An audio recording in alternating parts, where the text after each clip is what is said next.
A ver, imaginemos la siguiente situación. Vamos conduciendo por una autovía a 120 kilómetros por hora. Vale, de momento bien. Pero hay un problema enorme. El parabrisas delantero es completamente opaco. O sea, está pintado de negro. Madre mía. Sí, sí.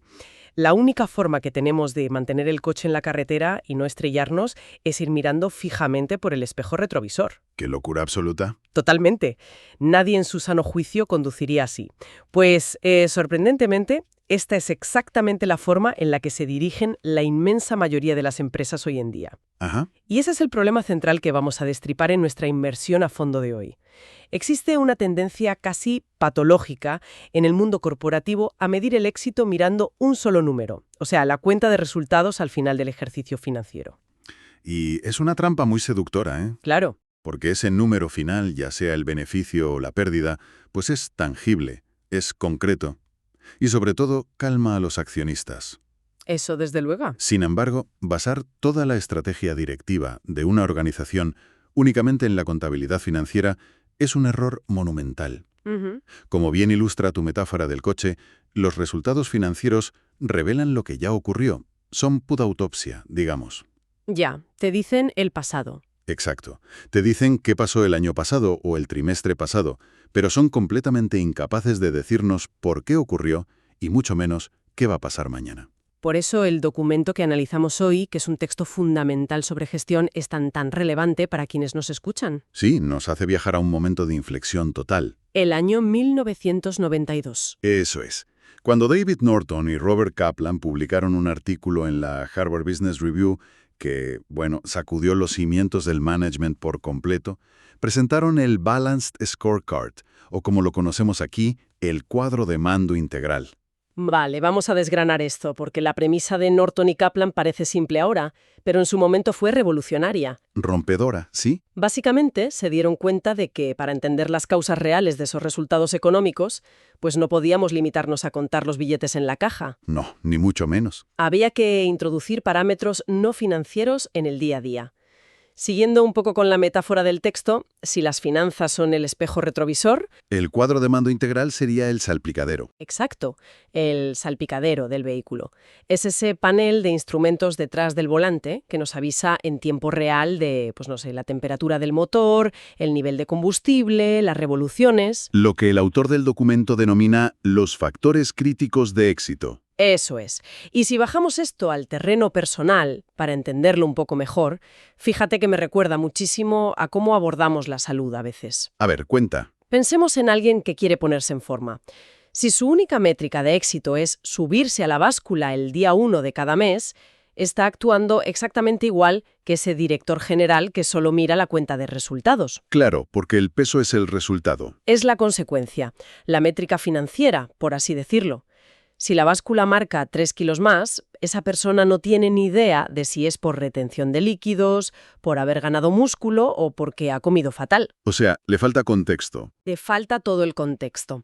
Para entender la causa real y, sobre todo, poder pivotar su estrategia a tiempo, necesitan medir sus factores críticos diarios. Las horas de sueño profundo. Eso, los gramos de proteína, el nivel de estrés. O sea, la báscula te da la noticia, pero los hábitos te dan el control. Es un paralelismo perfecto, la verdad, y creo que ilustra súper bien la diferencia entre un indicador de resultado y un indicador de gestión. Ajá. Ahora bien, construir este salpicadero tiene sus riesgos. No es poner lucecitas por poner. Ya, supongo que habrá que seguir ciertas normas. Precisamente. Por eso el documento que estamos desgranando establece dos premisas, dos reglas de oro para implementar este sistema, que actúan como, digamos, salvavidas metodológicos. Vale. ¿Y la primera cuál es? La primera premisa es un axioma intocable en el mundo de la calidad. Dice que lo que no se puede medir, no se puede gestionar. Clásico. Es así de crudo. Si la dirección plantea un objetivo de mejora, pues esa mejora tiene que traducirse en una unidad de medida.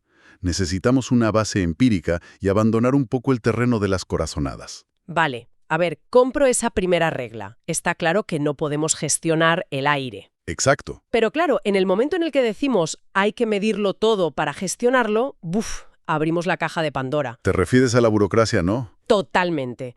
Conozco organizaciones que han implantado sistemas de medición y han acabado creando unos monstruos burocráticos impresionantes. Sí, sí. Donde la gente dedica más tiempo a rellenar hojas de métricas que a hacer su trabajo real. ¿Cómo evitamos esa trampa? Pues ahí es donde entra la segunda premisa, que actúa como el contrapeso perfecto a lo que acabas de decir. Y es que no se debe intentar medir todo. Ah, vale. Menos mal. El texto advierte explícitamente contra la tentación de la sobremedición y da dos razones de peso. A ver. La primera es puramente económica. El coste marginal de recopilar, limpiar y procesar cada dato extra suele superar con creces el beneficio que te aporta esa información. Claro, te cuesta más el collar que el perro. Literal.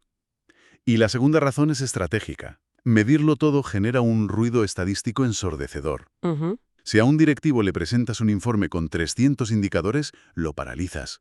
Es la famosa parálisis por análisis. Sí. No sabe ni a dónde mirar. Por eso, el objetivo del cuadro de mando integral es la discriminación inteligente. O sea, solo deben incluirse las variables que reflejen de forma inequívoca la verdadera salud estructural de la empresa. O sea, menos es más, siempre y cuando ese menos sea exactamente lo que necesitamos. Eso es. Y esto nos obliga a plantear la pregunta del millón, claro. Si no podemos medirlo todo y tenemos que elegir cuidadosamente, pues, ¿qué medimos? Ahí está la clave. Y aquí es donde el texto disecciona la arquitectura original de Norton y Kaplan.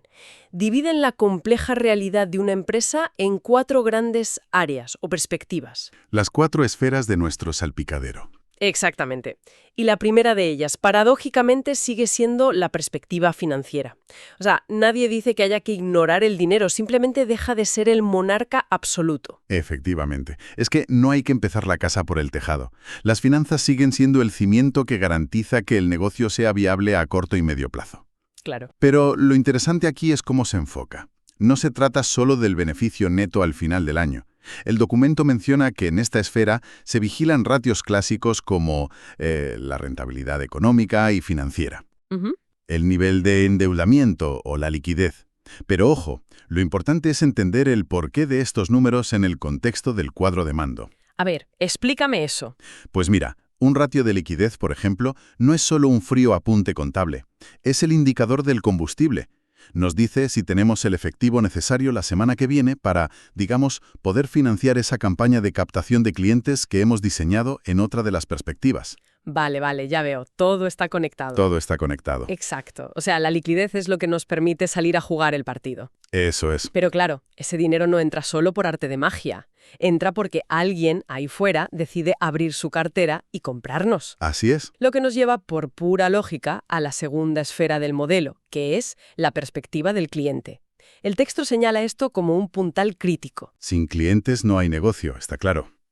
Y aquí hay un término que el autor destaca y que, a ver, sobre el papel suena fenomenal, que son los momentos de la verdad. Ah, sí, un concepto muy potente. Es el instante en el que el cliente entra en contacto con la empresa. Pero, siendo un poco escépticos, ¿cómo aterrizamos esto? ¿En qué sentido? Pues porque momentos de la verdad suena muy a eslogan de agencia publicitaria, ¿sabes? ¿Cómo se mide objetivamente si la experiencia de un cliente ha sido buena, más allá de mandarle la típica encuesta que casi nadie responde? Ya, es un desafío legítimo y de hecho muy común en las juntas directivas. La subjetividad asusta muchísimo a los financieros. Lógico. Sin embargo, el modelo exige traducir esos momentos de la verdad a métricas puramente objetivas. O sea, no medimos si el cliente sonríe, medimos comportamientos medibles que se derivan de su satisfacción. ¿Por ejemplo? O en la tasa de fidelización. ¿Qué porcentaje de clientes del año pasado han vuelto a comprar este año?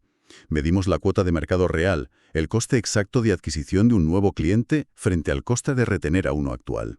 Vale, números puros y duros. Exacto. También se auditan tiempos de respuesta muy concretos. ¿Cuántos minutos se tarda en resolver una reclamación crítica? Ya, porque si tardas mucho, adiós muy buenas. Eso es. Si esos momentos de la verdad hacen aguas, el cliente se va a la competencia.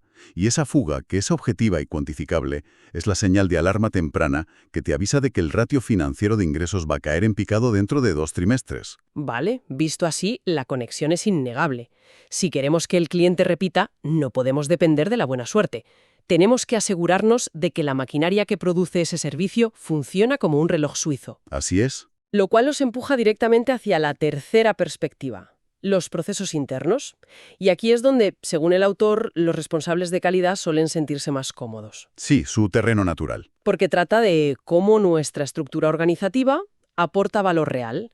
Pero, de nuevo, me asalta la duda de la burocracia que comentábamos antes. A ver. Si nos ponemos a cronometrar o medir cada protocolo interno, cada paso de la cadena de montaje o de la tramitación de un expediente, ¿no corremos el riesgo de asfixiar la agilidad operativa? O sea, ¿hay empresas que mueren de éxito procedimental? Totalmente. Y el autor del texto es muy consciente de ese riesgo. Por eso aporta una distinción que es absolutamente crítica para cualquiera con visión de negocio, que es la diferencia entre medir la eficacia y medir la eficiencia. Ajá, cuéntame más de eso. Pues mira, como sabemos, la eficacia es lograr el objetivo. Si había que entregar 100 paquetes, se entregaron. Objetivo cumplido. Exacto. Pero la eficacia por sí sola es súper peligrosa porque puedes lograrla a costa de quemar a tu plantilla o gastar el doble en horas extras. Claro, los has entregado, pero ¿a qué precio? Ahí está. El cuadro de mando no está ahí para aplaudir que se haya cruzado la meta a cualquier precio.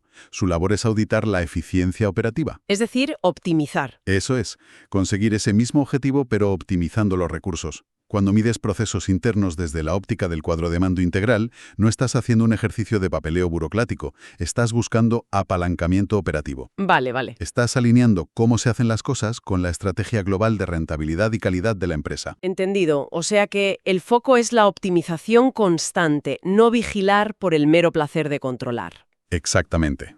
Y si queremos que esos procesos se optimicen, pues dependemos de las personas que los ejecutan, claro, de su capacidad para innovar y mejorar. Sin duda. Y así llegamos a la cuarta y última perspectiva, la base de la pirámide, crecimiento y aprendizaje. Esta me parece quizás la más intangible porque trata esencialmente de la gestión del conocimiento dentro de la organización. Es intangible, sí. Pero fíjate, es la raíz de todo el árbol. Ujú. El documento vincula esta perspectiva con el concepto de los trabajadores del conocimiento de Peter Drucker. Ah, sí, todo un clásico. Sí. En una economía basada en la información, el conocimiento tácito de la plantilla es el mayor activo de la empresa. Aunque irónicamente sea un activo que no figura en ningún balance contable. Porque desaparece por la puerta cada tarde a las 6. No. Exactamente. Esta perspectiva obliga a la dirección a auditar cómo están protegiendo e incrementando ese activo. ¿Y qué mides aquí exactamente? Pues mides la inversión real en formación, la velocidad a la que un nuevo empleado alcanza la productividad óptima, también las tasas de rotación no deseada y el clima laboral. Claro. Porque piénsalo, si la gente no aprende o está desmotivada, los procesos internos se van a deteriorar rápido. Es que cuando pones las 4 piezas sobre la mesa, la cascada de consecuencias lógicas es brutal. Sí, lo ves todo claro. Si tienes una plantilla motivada y en formación constante, que sería la perspectiva de crecimiento, tus operativas diarias serán más rápidas y con menos errores. Esos son los procesos. Exacto. Si tus operativas son excelentes, el producto llega perfecto y a tiempo, lo que genera grandes momentos de la verdad. El cliente. Y si tienes una legión de clientes satisfechos y leales, tu cuenta de resultados al final del año será espectacular. ¿Qué es lo financiero? Es una reacción en cadena perfecta. Por cierto, hay un apunte interesante en el texto sobre la evolución del modelo, señalando que estas 4 categorías no están esculpidas en piedra, ¿verdad? Así es. Ninguna herramienta estratégica sobrevive intacta al paso del tiempo. ¿Ya? El autor señala que, con los años, la perspectiva original del cliente ha ido evolucionando en muchas organizaciones hacia una perspectiva de estrategia más amplia. Ah, claro, incluyendo la posición frente a la competencia. Eso es, la posición competitiva global. Y la base de aprendizaje se ha sofisticado bastante, bifurcándose en métricas muy precisas de marketing por un lado y de desarrollo de recursos humanos por otro. Tiene sentido. El modelo de 1992 era un lienzo, pero las empresas actuales lo han adaptado a la velocidad del entorno digital. Totalmente. Entonces, llegamos un poco al nudo de la cuestión. Ya tenemos nuestro salpicadero, sabemos que no podemos medirlo todo y hemos clasificado nuestras métricas críticas en finanzas, clientes, procesos y aprendizaje. Ajá. Pero, a ver, al fin y al cabo, tener una colección de datos ordenados en 4 carpetas no sirve de absolutamente nada si se quedan en un cajón. De nada. El propósito último de todo este andamiaje no es satisfacer el ego de los analistas de datos. El objetivo supremo, el ¿para qué de todo esto?, es proporcionar a la dirección una herramienta ágil para tomar decisiones. Completamente de acuerdo. Y ahí es donde radica la verdadera potencia del sistema. El documento despliega los beneficios profundos de implementar esta visión integral. ¿Cuáles destacarías? El primero es el control total, ir más allá de esa miopía financiera, para ver la radiografía completa. ¿Vale? Pero el segundo beneficio, y aquí es donde de verdad se gana o se pierde la partida en los negocios, es la capacidad de anticipación. Me interesa muchísimo ese punto. ¿Cómo pasamos de simplemente medir cosas a tener una bola de cristal corporativa? Pues a través de lo que llamamos el análisis causa-efecto, que se materializa en los mapas estratégicos. ¿Mapas estratégicos? Sí, el mapa estratégico es la evolución visual del cuadro de mando. No te muestra solo métricas aisladas, te muestra las flechas de causalidad entre ellas. A ver, ponme un ejemplo práctico, que creo que lo veremos mejor. Venga, imaginemos una cadena de tiendas retail. Vale. La dirección decide invertir 100.000 euros en un nuevo software y en formar a sus empleados para usarlo. Ajá. Eso es un gasto financiero inicial y al mismo tiempo una métrica de la perspectiva de aprendizaje. En un modelo tradicional. El director financiero solo vería un agujero de 100.000 euros. Exacto. Un puro gasto en la cuenta de resultados que penaliza el trimestre y ya está. Claro. Pero con un mapa estratégico, seguimos la flecha causal. Resulta que esa formación hace que los empleados tarden 3 minutos menos en consultar el stock en el almacén. O sea, hemos mejorado una métrica de la perspectiva de procesos internos, la eficiencia de inventario. Ahí lo tienes. A su vez, esa rapidez operativa significa que el cliente no se frustra esperando en el mostrador. Mejoramos nuestro momento de la verdad y la encuesta de satisfacción sube 2 puntos. Que sería la perspectiva del cliente. Exactamente. Y finalmente, un cliente contento tiende a comprar un producto adicional por impulso, elevando el ticket medio de compra. Y ahí hemos llegado al impacto financiero. Bingo. El mapa estratégico permite a la dirección ver cómo una decisión de formación, que está en la base de la pirámide, acaba rebotando en el margen de beneficio meses después. ¡Qué pasada! Si no tuvieras este mapa, pues igual recortarías el presupuesto de formación en el primer mal trimestre, tirando piedras contra tu propio tejado a largo plazo. ¡Qué buen ejemplo de verdad! Ilustra perfectamente cómo el mapa estratégico convierte datos aislados en una historia coherente que todo el mundo en la empresa puede entender. Sí. Y eso enlaza con otro de los beneficios que subraya el texto, la comunicación y el liderazgo. Fundamental. Cuando la estrategia no es un documento abstracto en el despacho del CEO, sino un mapa de relaciones causales donde cada empleado puede ver cómo su tarea diaria, por muy pequeña que sea, empuja la métrica del departamento de al lado. La alineación del equipo es brutal. Todos reman en la misma dirección. Es, por decirlo así, la democratización de la estrategia. Y fíjate que esto nos conduce a una de las reflexiones más interesantes del autor, planteada desde su visión como experto en calidad. A ver, históricamente los sistemas de gestión de calidad se centraban casi en exclusiva en la mejora de procesos técnicos, ignorando olímpicamente el impacto económico de esas mejoras. Ya. Había, y bueno, todavía hay, mucha reticencia por parte de los directores técnicos a mancharse las manos mezclando la pureza de la calidad con algo tan, no sé, tan prosaico como los euros. Querían mantener ambos mundos en compartimentos estancos. Sí. Es la clásica batalla, ¿no?, entre el departamento técnico que quiere hacer el producto perfecto, cueste lo que cueste, y el departamento financiero que quiere recortar el coste del tornillo aunque el producto se resienta. Tal cual. Esa es la guerra diaria en muchas empresas. Y el argumento central del documento es que esa separación artificial es insostenible en el mercado actual. Claro. El cuadro de mando integral actúa como el traductor universal entre la calidad técnica y la rentabilidad financiera. Me gusta eso de traductor universal. Es que lo es. Demuestra que no son conceptos enemigos, sino dos caras de la misma moneda estratégica.